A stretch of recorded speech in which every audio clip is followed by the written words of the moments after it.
युधिष्ठिर ने पूछा, स्वामिन, पौष मास के कृष्ण पक्ष में जो एकादशी होती है उसका क्या नाम है, उसकी क्या विधि है तथा उसमें किस देवता की पूजा की जाती है, यह बताइए।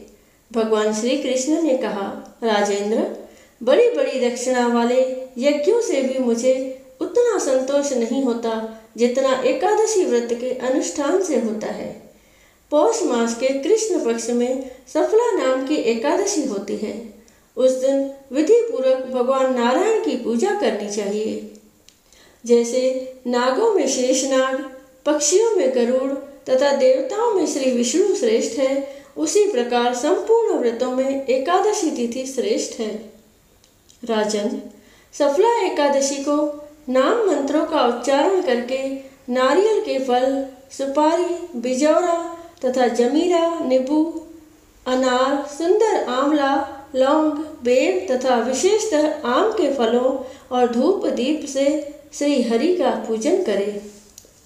सफला एकादशी को विशेष रूप से दीप दान करने का विधान है। रात को वैष्णव पुरुषों के साथ जागरण करना चाहिए।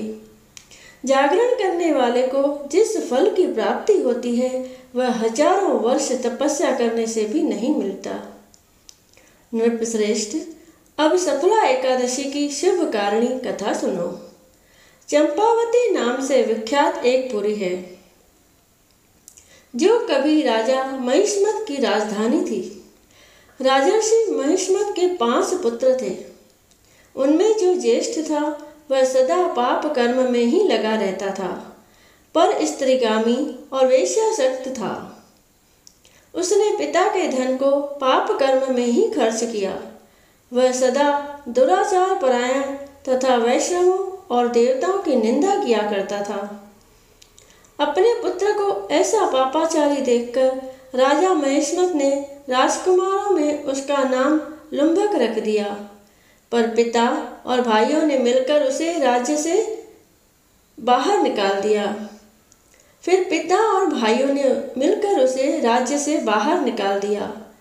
लुम्भक गहन वन में चला गया। वहीं रहकर उसने प्रायः समूचे नगर का धन लूट लिया।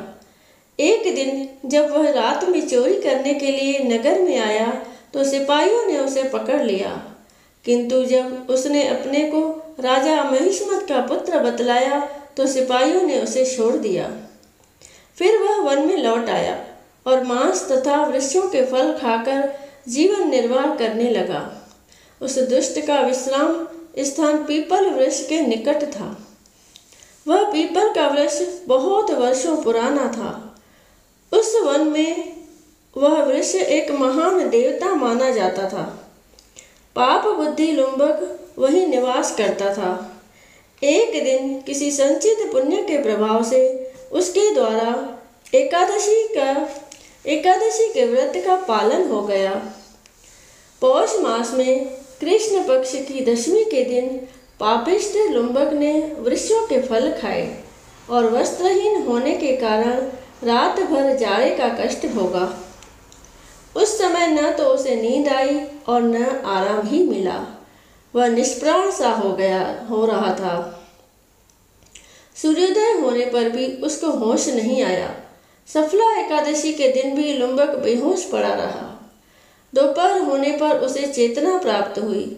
फिर इधर उधर दृष्टि डालकर वह आसन से उठा और लंगड़े की भांति लड़खड़ाता हुआ वन के भीतर गया। वह भूख से दुर्बल और पीड़ित हो रहा था। राजन लुम्बक बहुत से फल लेकर जब तक विश्राम स्थल पर लौटा तब तक सूर्यदेव अस्त हो गए। तब उसने उस पीपल वृक्ष की जड़ में बहुत से फल निवेदन करते हुए कहा, इन फलों से लक्ष्मीपति भगवान विष्णु संतुष्ट हो। यूं कहकर लुम्बक ने रात भर नींद नहीं ली। इस प्रकार अनायास ही उसने इस व्रत का पालन कर लिया।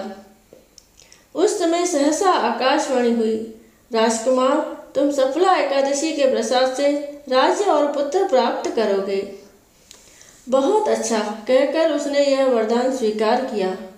इसके बाद उसका रूप दिव्य हो गया। तब से उसकी उत्तम बुद्धि भगवान विष्णु के भजन में लग गई। दिव्य आभूषणों से सुशोभित होकर उसने निष्कंटक राज्य प्राप्त किया और 15 वर्षों तक वह उसका संचालन करता रहा। उसको मनोज्ञ नामक पुत्र उत्पन्न हुआ। जब वह बड़ा हुआ तब लुम्बक ने तुरंत ही राज्य की ममता छोड़कर उसे पुत्र को सौंप दिया और स्वयं भगवान श्री कृष्ण के समीप चला गया, जहाँ जाकर मनुष्य कभी शोक में नहीं पड़ता। राजन, इस प्रकार जो सफला एकादशी का उत्तम व्रत करता है वह इस लोक में सुख भोग कर मरने के पश्चात मोक्ष को प्राप्त होता है। संसार में वे मनुष्य धन्य हैं जो सफला एकादशी के व्रत में लगे रहते हैं, उन्हीं का जन्म सफल है। महाराज, इसकी महिमा को पढ़ने, सुनने तथा उसके अनुसार आचरण करने से मनुष्य राजसूय यज्ञ का फल पाता है। बोलो श्री कृष्ण भगवान की जय।